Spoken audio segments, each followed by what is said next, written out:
오늘 삼국시대 사랑과 전쟁은 일본으로 가서 왕과 비비가 된 연호랑 새우녀 이야기입니다. 삼국유사 권위 기2 연호랑 새우녀 제8대 아달라왕이 즉위한 지 4년째인 정유회 동해 바닷가에 연호랑 새우녀 부부가 살고 있었다. 어느 날 연호가 바다에 나아가 해초를 따고 있었는데 갑자기 바위 하나가 연호를 태우고 일본으로 가버렸다. 물고기 한 마리라고도 한다. 일본 사람들이 그를 보고 이는 예사로운 사람이 아니다라고 하면서 그를 왕으로 옹립하였다. 일본 제기를 살펴보면 그 전후로 신라인으로 왕이 된 자는 없으니 이는 다만 변경에 있는 마을의 작은 왕이고 진짜 왕은 아니다. 새우는 남편이 돌아오지 않는 것을 괴이하게 여겨 그를 쳤다가 남편이 벗어놓은 신발을 보고는 역시 그 바위에 올라갔는데 바위가 또한 전과 같이 새우를 태워 일본으로 왔다. 그 나라 사람들은 놀라고 의아하게 여겨 왕에게 나아가 아뢰니 부부가 서로 만나게 되었고 새우를 기비로 삼았다. 이때 신라에서는 해와 달이 광채를 잃었다. 일관이 해와 달의 전기가 우리나라에 내려왔었는데 지금은 일본으로 가버렸기 때문에 이러한 궤변이 일어난 것이옵니다라고 아뢰었다. 왕이 일본에 사신을 보내 두 사람을 찾았더니 연호가 말하기를 내가 이 나라에 온 것은 하늘이 그렇게 시킨 것이니 이제 어찌 돌아가겠소. 그렇지만 짐에 비가 짠 고운 비단이 있으니 이것을 가지고 하늘에 제사를 지내면 될 것이오라고 하면서 그 비단을 주었다. 사신이 돌아와 아뢰어 그 말대로 제사를 지냈더니 해와 달이 예전과 같이 되었다. 그 비단을 왕의 창고에 보관하여 국보로 삼고 그 창고를 귀비고라고 불렀으며 하늘에 제사를 지낸 곳을 영이란 또는 도기야라고 이름하였다. 이야기 속의 역사.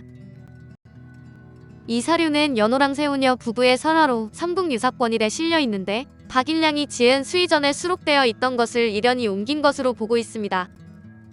이 설화는 분량이 많지 않고 내용도 단조롭지만 고대 한일 관계에 대한 정보가 담겨 있고 신라에서 건너가 연호랑이 일본의 왕이 되었다는 흥미로운 이야기가 실려 있어 주목을 받았습니다.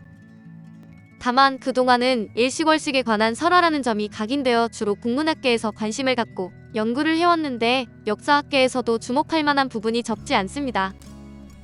우선 일련이 왜 설화적 색채가 짙은 연호랑 새우녀 이야기를 삼국유사에 수록하였는지에 대해 알아보겠습니다. 연호가 일본에 건너가 왕이 되었다는 부분에 대해 일본 제기의 신라인으로 왕이 된 자는 없어 변경 마을의 왕이고 진짜 왕은 아니라고 줄을 단 것처럼 일련도 그대로 믿지 않았음을 알 수 있습니다. 그럼에도 불구하고 일련이 이 이야기를 삼국유사에 수록한 것은 그만한 사정이 있지 않았나 생각하는데 일련이 삼국유사를 편찬한 것은 충렬왕 7년인 1281년 무렵으로 알려져 있습니다.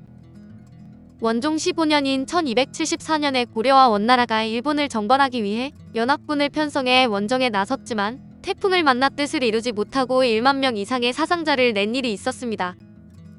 일련은 삼국유사 첫머리에 고조선조를 수록해 우리 역사의 유구성을 드러내 민족적 자긍심을 고취시킨 것처럼 연호랑 새우녀 이야기를 수록해 일본 원정 실패에 아쉬움을 달래고자 했던 것으로 추정됩니다.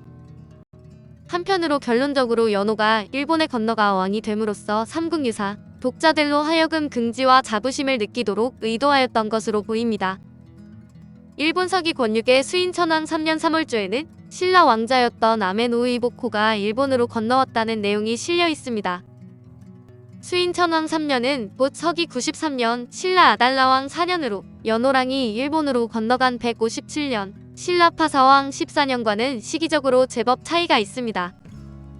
그렇지만 양 기록의 연대에 오류가 있을 수 있다는 점과 더불어 전체적인 서사 구조 등에서 유사한 측면이 나타나 아메노우이보코와 연호랑을 동일한 인물로 봐야 한다는 견해도 제기되고 있습니다. 두 인물이 동일인인가 여부는 논외로 해도 신라에 살던 부부가 일본으로 건너갔다는 연호랑, 새우녀와 아메노우이보코 등의 사례는 일찍부터 신라에서 일본에 건너가 정착한 경우가 드물지 않았음을 시사합니다. 주목할 점은 연호랑, 새우녀가 일본으로 건너간 이후에 벌어진 일들인데 그들이 일본으로 건너가자 해와 달의 전기 역시 그들을 따라 일본으로 가버렸다고 합니다. 고대의 농경사회에서 태양은 없어서는 안 될 중요한 요소로 원시 사회 이래 태양을 숭배하는 신앙이 존재하였던 건 역시 같은 맥락에서 이해할 수 있습니다.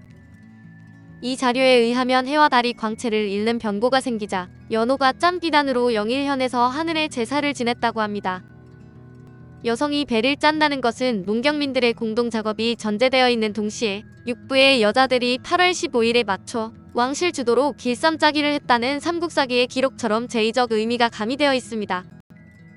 이 때문에 세우녀가 짠 비단을 제물로 주었다는 것은 농경민이 첫 수확물을 추석 차례상에 올리는 것과 비슷한 의미를 지녔으리라고 추정됩니다. 영일현에서 지냈다는 하늘에 대한 제사는 결국 해와 달에 대한 제사, 즉 1월제로 볼 수 있습니다.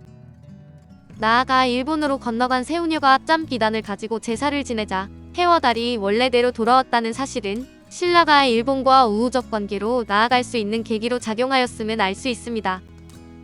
일본으로 건너간 연호랑과 세우녀로부터 신라 조정이 도움을 받았다는 점은 일본에 정착한 신라인 중 일부는 여전히 신라에 영향을 주고 있었음을 보여주기도 합니다. 이렇듯 연호랑 세우녀의 이야기는 단편적이지만 신라와 일본 사이의 교류 관계에 대한 내용을 담고 있고 해와 달에 대한 고대인의 생각을 엿볼 수 있다는 점에서 의미 있는 자료라고 할 수 있습니다.